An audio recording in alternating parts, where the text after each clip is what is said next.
uma terra fértil para o cultivo de uma das principais pragas do atraso e do subdesenvolvimento, o desperdício. A cada ano são corroídos por essa doença 40 bilhões de dólares, 1/3 da dívida externa.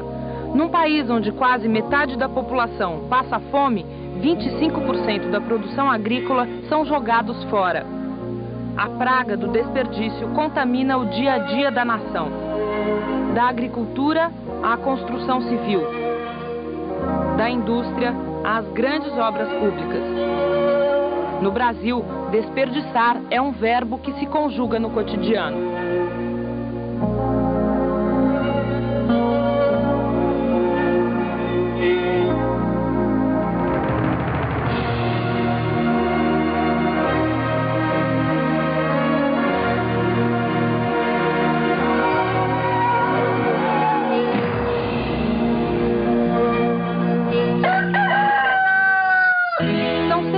Da manhã de um dia como qualquer outro. Os primeiros raios de sol avisam que é hora de preparar a ordenha. É o próprio dono da fazenda, o Marquinho, quem toca o rebanho do pasto até o curral. Ele trata todas as vacas pelo nome.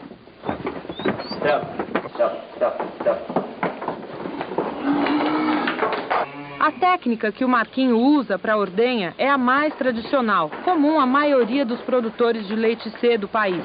Banquinho de um pé só, balde preso pelas pernas, as patas traseiras da vaca amarradas junto com a cauda. A produção de leite da fazenda é pequena para quem tem tanta terra. 150 alqueires onde pastam apenas 50 vacas. É como se cada vaca pastasse sozinha em 6 campos de futebol. O Marco tira de cada uma delas 3 litros de leite por dia. Essa é a média brasileira. No Uruguai são 8 litros por dia, na Argentina 15. O Marquinho sabe que seu rebanho poderia produzir pelo menos o dobro se tivesse um pouco mais de trato, menos bernes e carrapatos. Por causa dessa cevada ou uma ração mais apropriada, poderia tirar mais leite. E por que não tira? É prejuízo. A ração é muito cara, mão de obra seria cara também. E o leite é barato. A cooperativa paga barato o leite para nós. A alimentação das vacas é capim no pasto e cana moída no coxo uma vez por dia.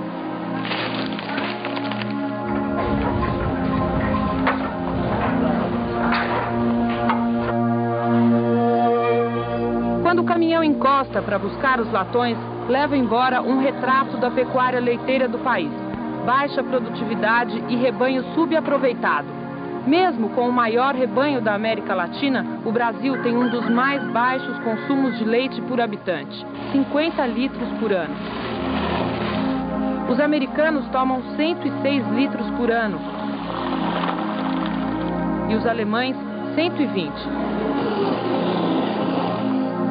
No Brasil, 30 milhões de pessoas nunca tomam leite, entre elas 1,5 milhão de crianças com menos de 3 anos de idade. Enquanto uns produzem menos do que poderiam, outros jogam fora o que já foi produzido. Uma pesquisa sobre o desperdício de alimentos após a colheita, organizada pela Fundação João Pinheiro de Belo Horizonte, constatou que seria possível alimentar 11 mil adultos durante um ano inteiro apenas com o que se joga fora em Minas Gerais. De todo o feijão colhido em Minas, 30% vão para o lixo. 1/4 do milho tem o mesmo destino. As perdas de arroz, batata e tomate chegam a 20%. O desperdício tira do prato dos mineiros, no total, 25% de grãos e 30% dos hortifrutigranjeiros. Os números de Minas coincidem com as estimativas do governo para todo o país. Em média, hoje, na agricultura brasileira, nós perdemos cerca da fazenda à mesa do consumidor da ordem de 20% em grãos e 30% nos hortifrutigranjeiros. É um contrassenso você falar isso num país que ainda vive de barriga vazia. Infelizmente, essa é a realidade brasileira. Há um desperdício de alimentos muito grande, desde a produção até a mesa do consumidor. Isso é uma herança que nós temos na agricultura lusitana, desde a época do descobrimento do Brasil, onde o campo, a colônia, A única função era produzir alimentos para a coroa e nada foi feito no sentido de modernizarmos as relações. Hoje, a comercialização na agricultura é feita com o nosso código comercial do século passado. Olha, existe uma frase que nós temos no campo que fala que o Brasil sempre foi considerado o país do amanhã, só que sempre o amanhã foi feriado. Esta fazenda fica no município de Entre Rios de Minas. Aqui se planta arroz, feijão e milho. Aqui se respira tradição.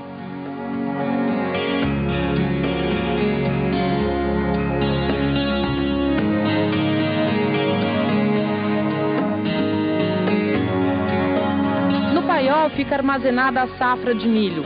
Das 120 toneladas colhidas, 40% não servem mais nem para ração. O estrago foi feito por um pelotão de ratos, carunchos, traças e até passarinhos. O milho, normalmente eu perco aí na base de 20% e 30%. Do que foi colhido? Do que foi colhido. Feijão, menos um pouco, dependendo do tempo de colheita. O ano passado eu perdi 70% por causa da umidade. Não vale a pena, fazendo a conta na ponta do lápis, você investir numa tecnologia para aproveitar melhor o que você colhe aqui e daí ter um lucro maior também?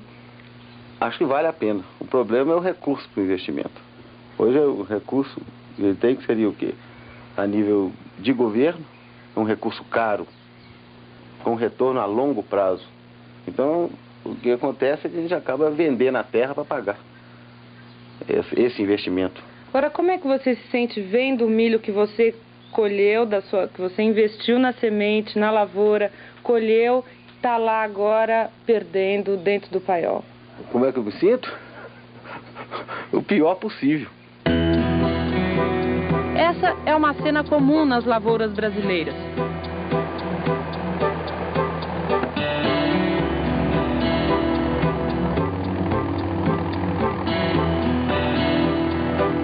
A falta de planejamento na agricultura e as oscilações dos preços fazem com que muito do que a terra devolveu ao homem seja destruído ou abandonado antes mesmo da colheita. Nosso problema maior aqui é o mercado. A gente não está tendo mercado. Não vende o alface? Não vende. Atualmente a gente não está vendendo nada, muito pouco. Tem vezes, tem canteiro que a gente não tira um pé, só de alface boa. Aí não tem mercado, tem que passar o trator para tornar a semear de novo. Você que trabalha com isso há muito tempo, o que você sente quando você vê um trator passar em cima dessa plantação toda de alface? Ah, é triste, né? Isso aí é o suor da gente, né? Não muito longe do sítio do Alvinho fica a chácara do Moisés. Aqui, a cultura do desperdício continua fazendo vítimas. Como em quase todas as lavouras de tomate do país, o material e a técnica de embalagem são precários. Machucam frutas que vão ser jogadas fora logo na primeira etapa da comercialização. Isso não estraga o tomate, essas batidas assim para ele encaixar direito, mesmo quando vai martelar a ripa, não dá uma amassada nos que estão em cima? É, pode estragar sim, estraga um pouco. Esses que estragam aí geralmente não atrapalha lá a comercialização. Pelo menos o senhor não atrapalha mais, né? Não, para mim não. Para quem adquire o produto é que pode perder alguma coisa, né?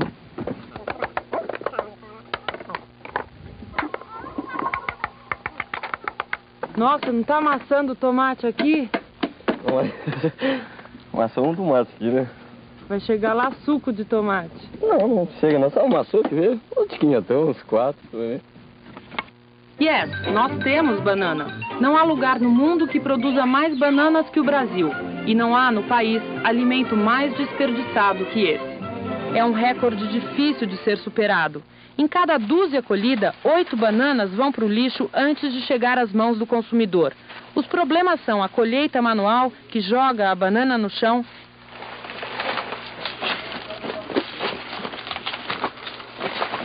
e a embalagem, que aperta e amassa a fruta na caixa.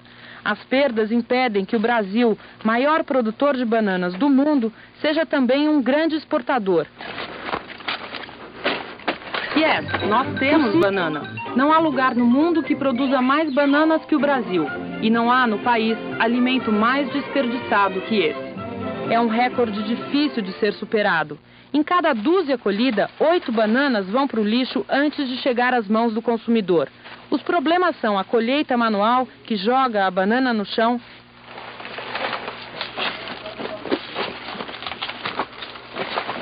e a embalagem, que aperta e amassa a fruta na caixa. As perdas impedem que o Brasil, maior produtor de bananas do mundo, seja também um grande exportador.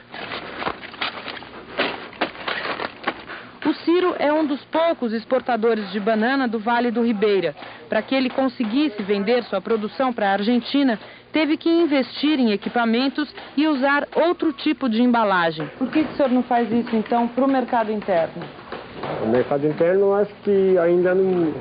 Eles trabalham só com banana em caixa e essas caixinhas de madeira, né?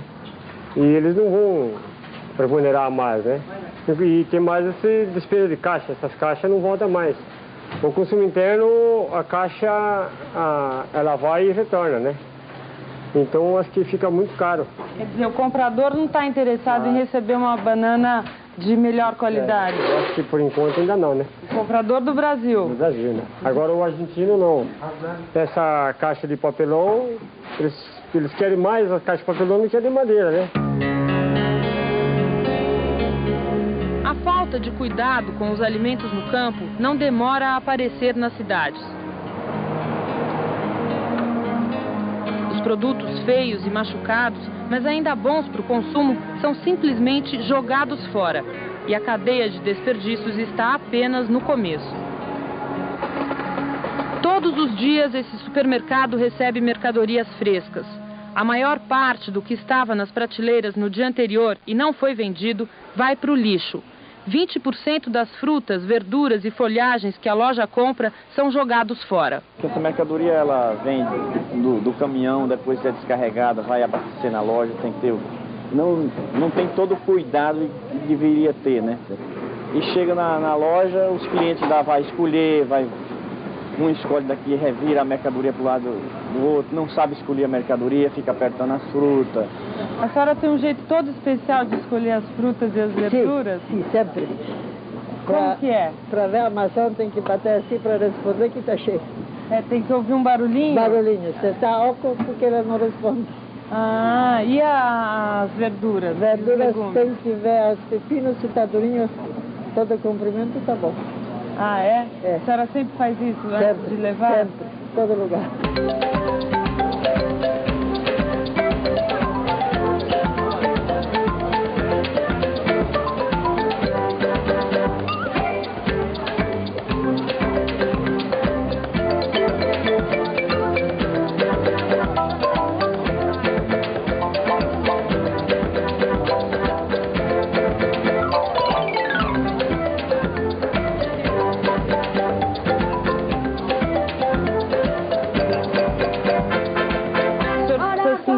Que eu vejo o senhor pegar assim com a mão Claro, inteira. se apertar e ele estiver mole é porque está podre. Ou passado, né? Tem que dar uma apertadinha. Isso aqui a mulher ensina pra gente. Eu aperto ela, né? Apertando. Só apertando. Eu aperto assim, ó, ligeiramente. Que ele não esteja assim tão aberto. Vou palpando. Escolhe o melhor. Todo mundo faz. Só pegando assim, acho que não dá pra ver, né? Tá bom.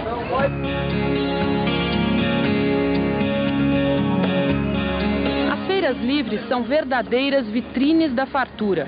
Bancas carregadas e coloridas exibem a fertilidade do solo e a generosidade do clima. Mas a terra da abundância também criou preconceitos. Quando o senhor compra cenoura, o senhor prefere com a folha ou sem a folha? Sem a folha.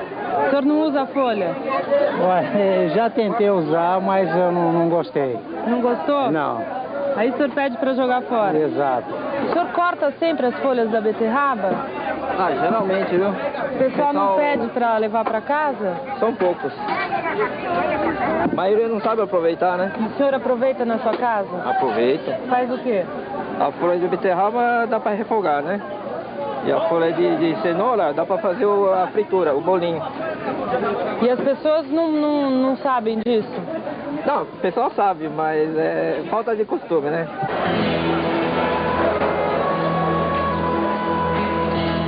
CEAGESP, maior centro de comercialização de frutas e hortaliças da América Latina.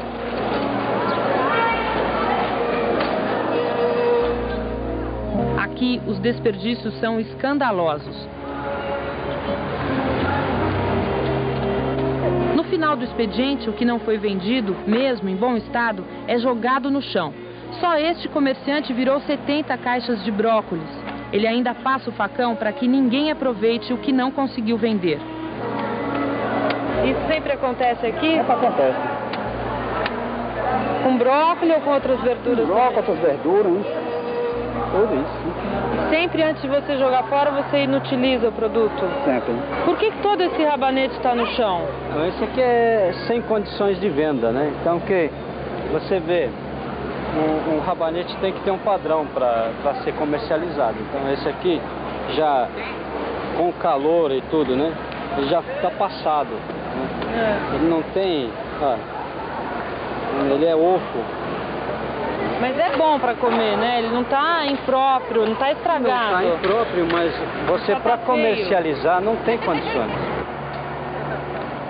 As sobras da CEAGESP são um prato cheio para centenas de pessoas que levam daqui a comida que não podem comprar. Jogaram muitas caixas de cenoura, né? E a gente pegou muita coisa boa, se vocês quiserem pode dar uma olhadinha, né? Então, e é uma coisa assim muito suficiente pra gente. A senhora não gasta nada na feira? É que a gente não gasta, eu não sei o preço do tomate, não sei o preço de nada, porque eu dependo disso daqui. Olha, o repolho. Ó, tá perfeito, tudo né? fresquinho, né? Olha a cenoura. Olha a cenoura. A senhora sabe por que eles jogaram fora essa cenoura tão boa? Deve ser excesso, né? Tudo isso não, é para o consumo da senhora? Pra mim, é só pro meu consumo, porque os vizinhos também, eles precisam mais aquele luxo, aquela filha de não vir, mas eu vendo que eu preciso.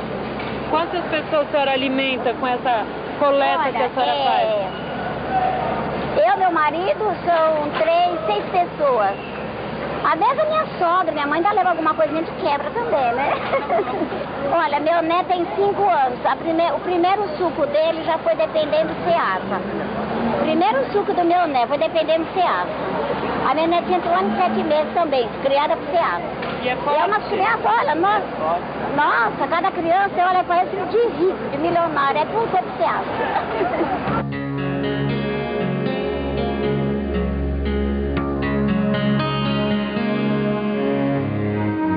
A coleta dos catadores não é suficiente para recolher toda a sobra. O desperdício transborda containers e forma tapetes verdes que exigem força dos homens da limpeza.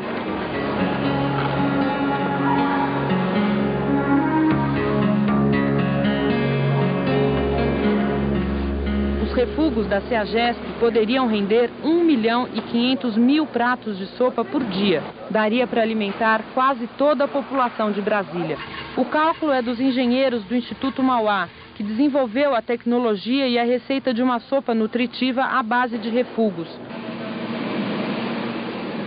O projeto foi implantado em Santo André.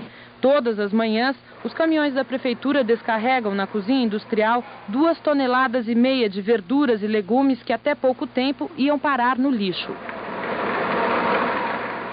São produtos ou que não têm valor comercial por terem um aspecto não muito atraente para a dona de casa, mas que mantêm inalterados todos o seu valor nutritivo, ou produtos que normalmente a dona de casa não utiliza, como ramas de cenoura, de beterraba e assim por diante, ou os chamados produtos adversos, que são produtos com uma configuração não muito atraente, mas bons para alimentação.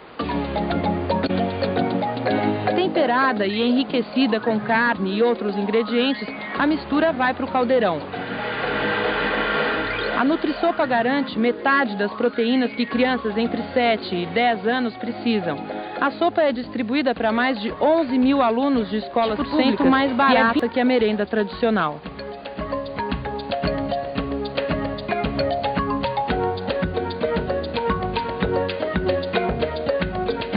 Raspou o prato? Raspei. Tava boa? Tava. Do que é essa sopa? Não, carne moída. Corante. Ah, ela tem corante? Por isso que ela é assim dessa cor? Tá melhor do que a sopa que a sua mãe faz ou tá pior? Tá melhor.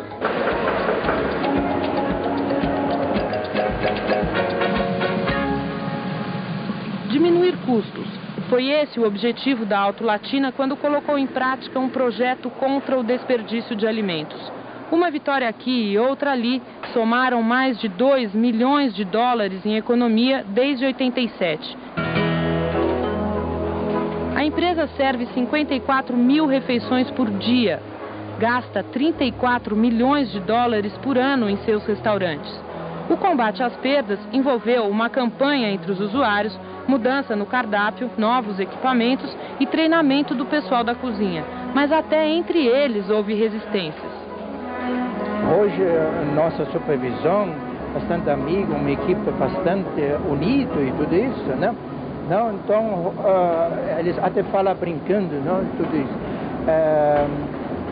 Eu faço 25 anos assim, não, Tito? Agora depois vem um raio de um alemão e falar que eu fiz 25 anos errado, não é assim um dia para o outro você admite, você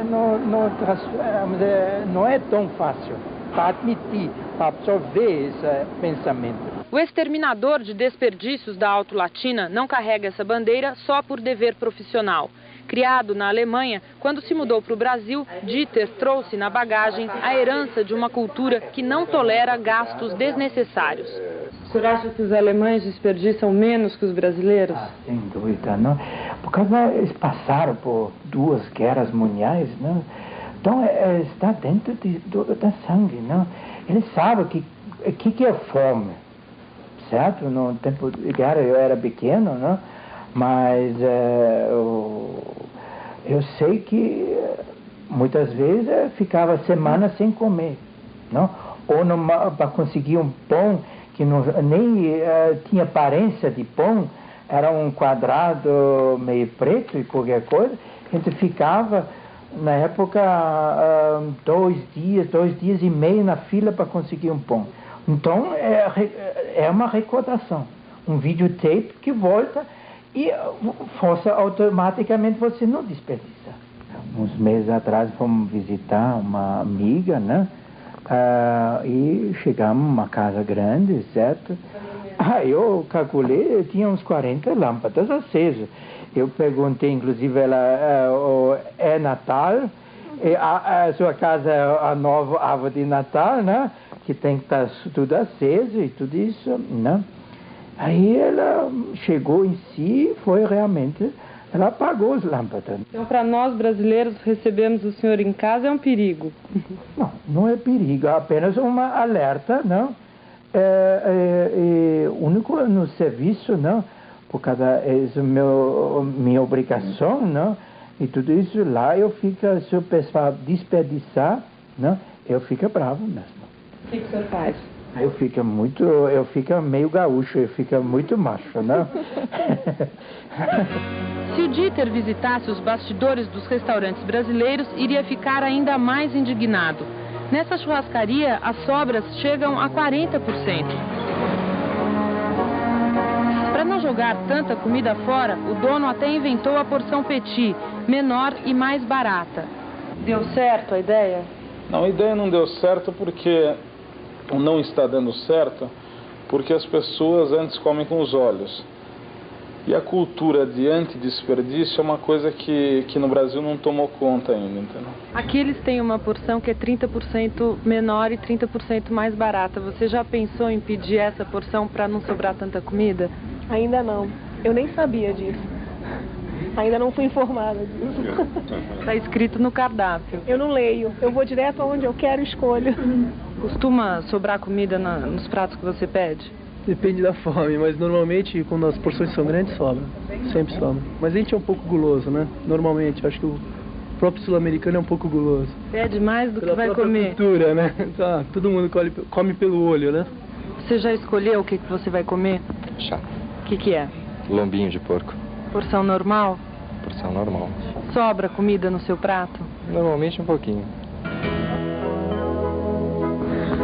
Acabou sobrando uma boa parte da sua carne. Eu diria que uns 40%. Você vai pedir para embrulhar e levar para casa? Não, não vou pedir. O que você sente vendo esse pedação de carne aí que muita gente daria tudo para comer?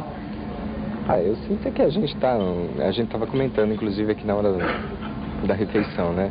A gente está de um lado da cidade em que a gente percebe que aqui não dá para a gente comparar com o resto, tá? Você entende esse tipo de coisa?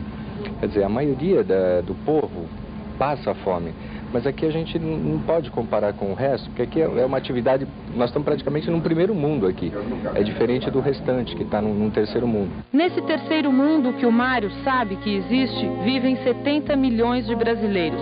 São homens, mulheres e crianças que sobrevivem com menos de meio salário mínimo por mês.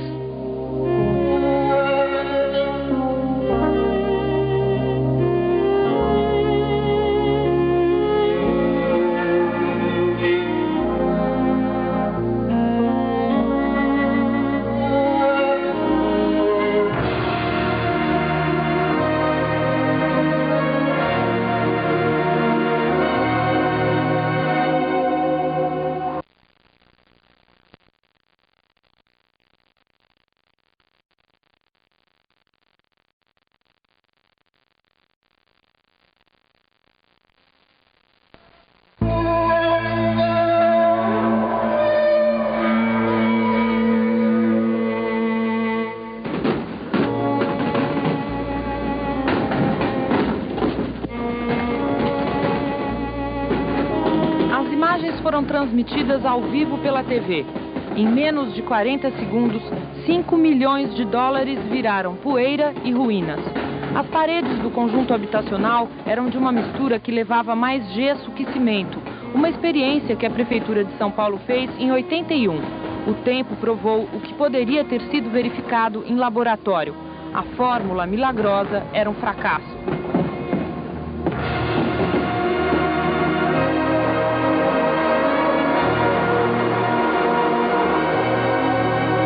O dinheiro não voou pelos ares, ficou enterrado pela falta de planejamento e continuidade dos investimentos públicos. O plano era construir um anel viário ligando o bairro do Morumbi ao centro de São Paulo, passando por baixo do Rio Pinheiros. As obras começaram em 86, consumiram quase todo o orçamento previsto e não tem nada além de buracos. O trabalho dos funcionários é apenas de manutenção. Não está nos planos da Prefeitura levar o projeto até o fim.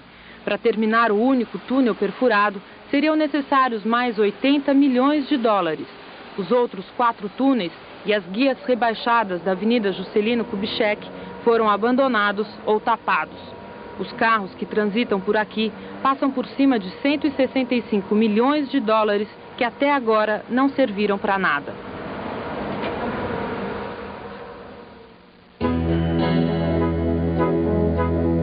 Este é o túmulo de outro projeto caro que não deu em nada. 68 de 70 locomotivas importadas da França continuam dentro das caixas ou desmontadas em vez de estarem deslizando sobre trilhos. A compra foi feita em 79. No pacote vieram também truques, motores, cabos, disjuntores e transformadores. Total da conta, mais de 500 milhões de dólares. Locomotivas em operação, 2. A empresa contratada para montar os equipamentos faliu. A FEPASA alegou falta de recursos para dar continuidade ao projeto. E não há perspectivas a curto prazo de as locomotivas deixarem este cemitério. O marco zero de uma das mais importantes obras do Brasil Grande hoje não passa de um enorme monumento ao desperdício. A Ferrovia do Aço deveria partir daqui de Jeceaba e em 900 quilômetros de trilhos eletrificados ligar Minas Gerais a São Paulo e Rio de Janeiro. A Ferrovia dos 1000 dias demorou 14 anos para ficar pronta. Acabou reduzida a 320 quilômetros de linha a óleo diesel num trajeto que já era interligado por outra ferrovia. Só esse trecho custou mais que o orçamento previsto para toda a obra. E ainda ficaram para trás 8 viadutos e 12 túneis abandonados e incompletos que ligam nada a lugar nenhum. Dos trens, nem sinal. No lugar deles, passa boi, passa boiada. Isso comigo foi O negócio de ir para passar a ferrovia, né? Mas como a ferrovia, até hoje ele falou que ela ia começar, até hoje não legalizou nada ainda na ferrovia.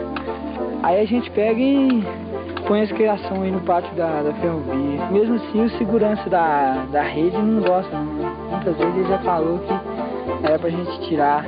Eu acho que enquanto eles não resolverem nada de fazer a ferrovia aí, né, a gente tem que continuar pondo o gado aí, né. Vai continuar fazendo o caminho da boiada aqui? É o jeito, né? Eficiência e produtividade. Essas foram as palavras de ordem da silenciosa revolução industrial que aconteceu no Japão na década de 50. Os samurais da indústria japonesa conseguiram o melhor produto pelo custo mais baixo e no menor prazo, lutando contra o desperdício de tempo, mão de obra e matéria-prima. O primeiro mundo só acordou para as novidades 10 anos depois. No Brasil, poucas empresas entenderam o recado. Sem evitar desperdícios, não dá para competir. Este é um tear de lançadeira de uma fábrica de cobertores. Hoje resta apenas um, mas durante 50 anos, a tecelagem funcionou com 38 dessas máquinas lerdas, barulhentas e trabalhosas. Este é um tear jacar, que faz outro tipo de tecido. A máquina é de 76 e trabalha com cartões perfurados, à base de uma das mais significativas invenções do século, o computador. Tanto o tear de lançadeira como este jacar são peças de museu em países onde a produtividade é levada a sério. Enquanto o tear de lançadeira faz 6 mantas por hora, este outro, mais moderno, faz 25. Da mesma forma, o jacar da década de 70 tece 10 cobertores por hora e seus descendentes de última geração aprontam 25 no mesmo tempo. Correndo atrás do prejuízo, a fábrica começou a se modernizar em 88. O custo final do nosso produto era altíssimo em relação a nossas máquinas ser obsoletas, correto? Então foi aí que nós começamos a pensar na modernização da nossa empresa. E isso gerou uma produção maior, em mais ou menos 30% a mais. Gerou também uma redução de 50% no número de funcionários. Nosso preço já foi reduzido, o custo final hoje já é bem menor e houve a reciclagem do resíduo do nosso produto. Foram flocos de acrílico, a princípio insignificantes, que a empresa passou a aproveitar. Esse resíduo, mais as bordas das mantas e cobertores, somam 1 tonelada por mês de matéria-prima. Agora, os flocos não se perdem. Transformam-se em 1.200 cobertores mais baratos. Essas mudanças são uma nova forma de luta pela sobrevivência no mundo dos negócios. A única maneira de competir no grande mercado aberto em que se transformou o planeta. Mas o setor industrial brasileiro ainda tem muito pela frente até conseguir vaga no clube dos países mais competitivos. Uma pesquisa feita pela Ernst Young Consultoria mostra que o prazo médio de entrega de produtos no Brasil é de 37 dias, ao passo que o padrão mundial é de 2 dias. Em cada 1 milhão de peças produzidas no Brasil, 25 mil apresentam defeitos. Nas empresas competitivas, são apenas 200. O desperdício industrial no Brasil é alguma coisa entre 20% e 40% do faturamento das empresas. As empresas que produzem bem, 20% é desperdício. 20% do seu faturamento vai embora via desperdício. As que produzem mal, 40% vai embora via desperdício. O desperdício industrial acontece sempre que a indústria não consegue satisfazer o seu cliente entregando-lhe um produto satisfatório sem ter que retrabalhar esse produto N vezes. Não existe uma carga genética que faz o brasileiro ser ineficiente. Não existe esse determinismo, esse determinante de que o brasileiro é, por natureza, por cultura, por origens, ineficiente. Existe uma falta de educação. Educação e treinamento. Não se investiu no país suficientemente em educação e treinamento. Como nós não investimos durante esses 491 anos na nossa mão de obra, salvo as exceções de praxe, nós temos que arcar hoje com o custo da ignorância.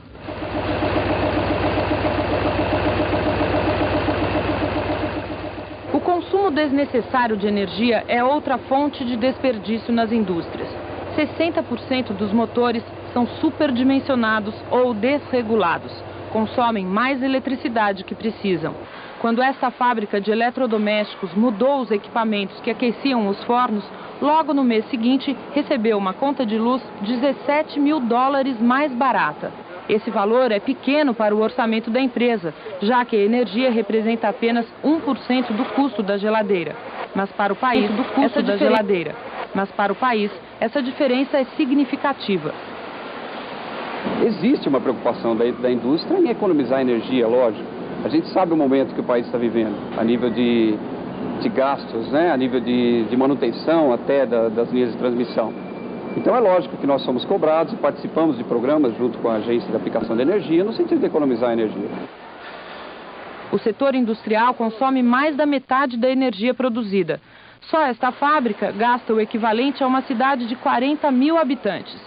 Mais do que as próprias indústrias, quem paga a conta do desperdício de energia são os contribuintes.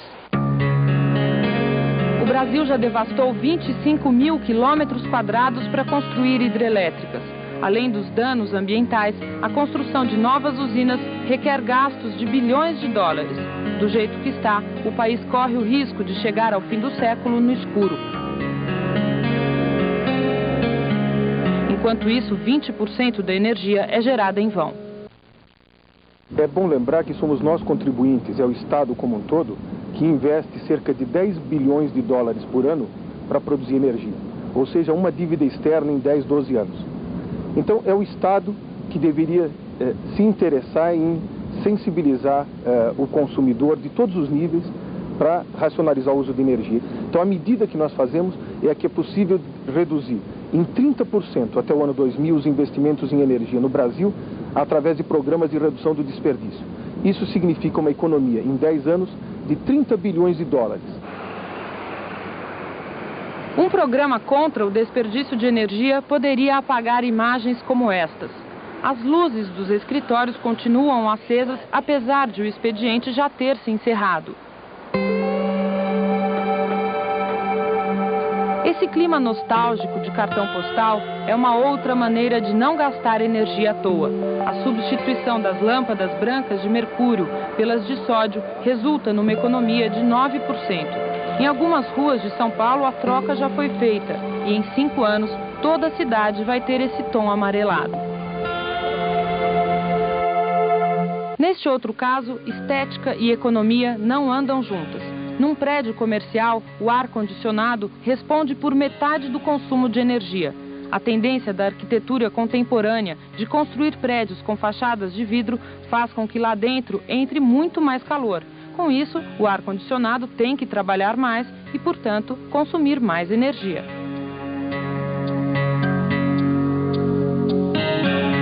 Quando a porta da geladeira fica um tanto aberta e também gasta energia?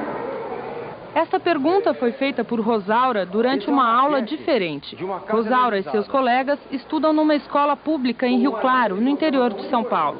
A aula faz parte de um programa da CESP que ensina crianças entre 11 e 16 anos a economizar energia.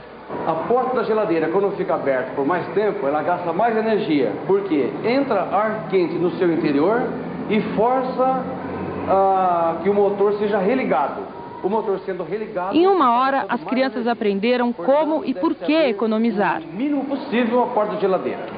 O chuveiro na posição inverno gasta 30% mais energia. Luz acesa sem necessidade é um desperdício. As crianças também descobriram que o desperdício é um hábito que começa a ser praticado na infância. Eu tomo banho muito demorado. Quanto tempo? Mínimo 40 minutos, meia hora. Mas o que você fica fazendo embaixo do chuveiro tanto tempo? Eu brinco, eu canto. Tudo. Onde mais você gasta muita energia, mais do que deveria? Na televisão, por causa que eu durmo em frente da televisão, sabe? Você gosta? Eu gosto. Eu quase nem presto atenção, sabe? E mesmo agora que você aprendeu que todas essas coisas consomem muita energia, você acha que você vai continuar fazendo isso? Eu vou tentar, sabe? Mas é vício isso, eu não sei como combater meu vício. Se nem o Zé Luiz, que só tem 12 anos, espera se recuperar desse vício, mais difícil ainda é esperar mudanças em quem desperdiça há muito mais tempo. Você que lava a calçada sempre? É. E com balde não dá certo? Tem que ser com esguicho? É. Por quê? Fica difícil pegar água. Lavar carro com mangueira, por exemplo. Sem dúvida é mais prático e rápido, mas cada vez que isso acontece, 600 litros de água são jogados pelo ralo.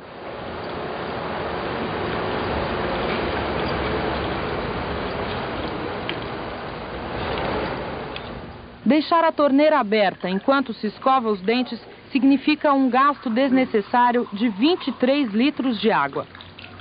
Se a água fica escorrendo enquanto se lava a louça de uma refeição, 105 litros vão embora à toa. Os técnicos calcularam até o tempo ideal de um banho, 10 minutos.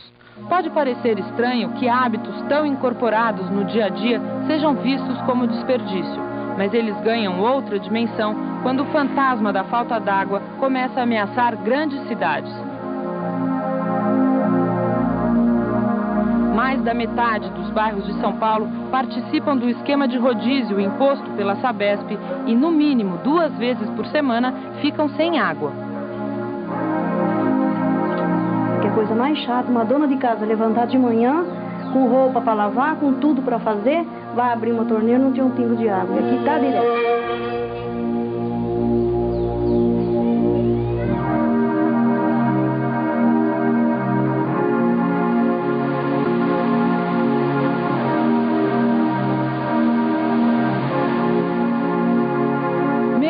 Todos os consumidores mudassem de comportamento do dia para a noite, o desperdício de água não iria acabar. É que boa parte da água jogada fora se perde em vazamentos na rede de distribuição. Só em São Paulo, de toda a água captada, 18% ficam pelo caminho e nem chegam até as torneiras. Num prédio de 10 andares, 2 são jogados fora por conta do desperdício. As perdas na construção civil transformam em entulho tijolos, madeira, concreto e outros materiais tratados com descuido, guardados em qualquer lugar. O desperdício acontece também quando os materiais precisam ser quebrados para se adequar ao desenho do arquiteto, ou quando são usados para corrigir erros de construção e até de projeto. Essa coluna que foi concretada, ela começou num determinado plano aqui nesse ponto, foi subindo, o madeirame de forma recuou, nesse ponto aqui em cima, recuando 5, 6 centímetros, ela deformou toda a estrutura, obrigando a que posteriormente tudo isso tenha que ser preenchido com concreto para se readquirir o plano que foi perdido. Quer dizer, esse é o tipo de desperdício que fica na obra? É um tipo de desperdício que fica na obra e que é distinto daquele que se transforma em entulho.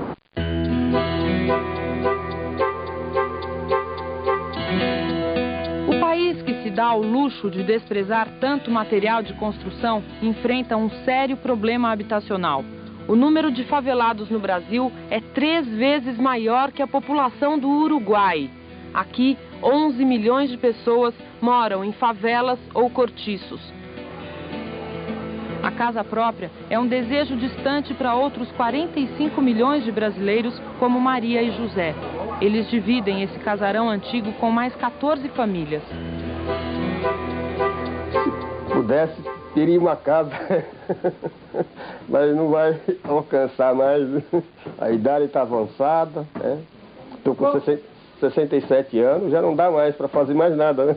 Como seria a casa que o senhor gostaria de ter? Uma sala, um quarto e uma cozinha, e um banheiro, né? Esse é o essencial, né? Então, pobre é isso aí, né? Se fosse aproveitada pelo menos uma parte do entulho jogado fora, o sonho de José e Maria teria mais chances de se tornar realidade. Só o que chega todos os dias nos aterros de São Paulo é entulho suficiente para construir 35 casas populares por dia. 35 casas que viram lixo. Essa é a radiografia do país do desperdício. Um lixo rico, variado, volumoso, que também é desprezado. O Brasil reaproveita menos de 10% do lixo que produz. Só com o lixo de São Paulo, daria para encher um estádio do Maracanã por dia. O lixo não revela apenas o quanto se joga fora, mostra também o retrato de uma sociedade de contrastes. Uma sociedade de contrastes. Os caminhões a gente conhece pelo caminhão coleta na região do Morumbi. Então se vê que lá vem a lata da cerveja americana, inglesa, né, vem o uísque importado como Chivas, o JB, e da região pobre vem a garrafa de pinga, né, a garrafa da 51, da Velho Barreiro, ou a Tatuzinho, não sei o que lá. Então a gente conhece logo de cara de onde está vindo o caminhão. A maior parte do carregamento dos caminhões é resto de comida. As usinas de compostagem transformam os rejeitos em adubo orgânico, mas como só existem 2 dessas usinas em São Paulo, apenas 10% das sobras viram adubo, o resto continua lixo mesmo. Os caminhões descarregam também toneladas de papel que, se aproveitadas, poderiam evitar a derrubada de 45 árvores por dia. O vidro que vira lixo é outro exemplo de desperdício. Só o que chega todos os dias nos aterros paulistanos é matéria-prima para a fabricação de 1 milhão de garrafas de cerveja. As embalagens de plástico, que não valem mais nada para o consumidor, são altamente valiosas para as indústrias de reciclagem.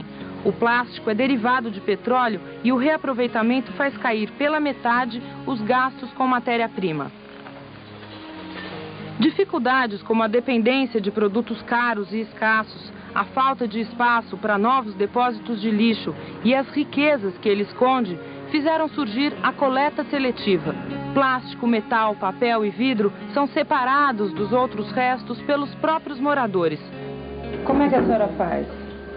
Bom, aqui eu tenho esse lixo na pia que é só para sobra de alimento. E aqui eu tenho um lixo que é da coleta seletiva. Aí então, a senhora põe o quê? Plástico, vidro, papel, papelão. Dá muito trabalho? Não, não dá não. Eu acho que é hábito. Já sabia que em outros países havia esse tipo de trabalho, né? Então eu estava bem ansiosa para ser iniciada aqui no Brasil. Nos Estados Unidos e em vários países da Europa, a coleta seletiva é uma realidade desde a década de 70.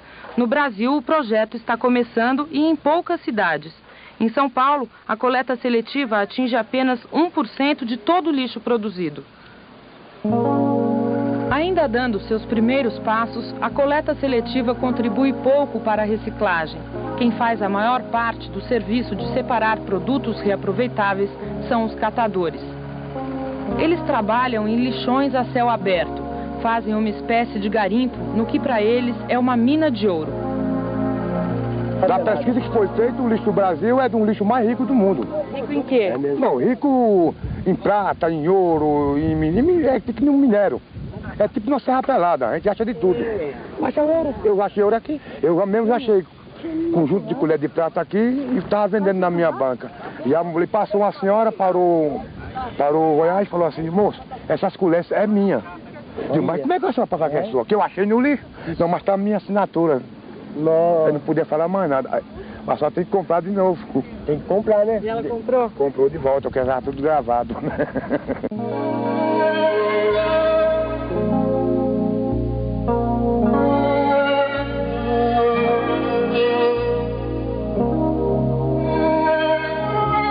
que você achou? Relógio. 4 relógios. Funcionando, hein? Aí. Ó, um funcionando, mãe.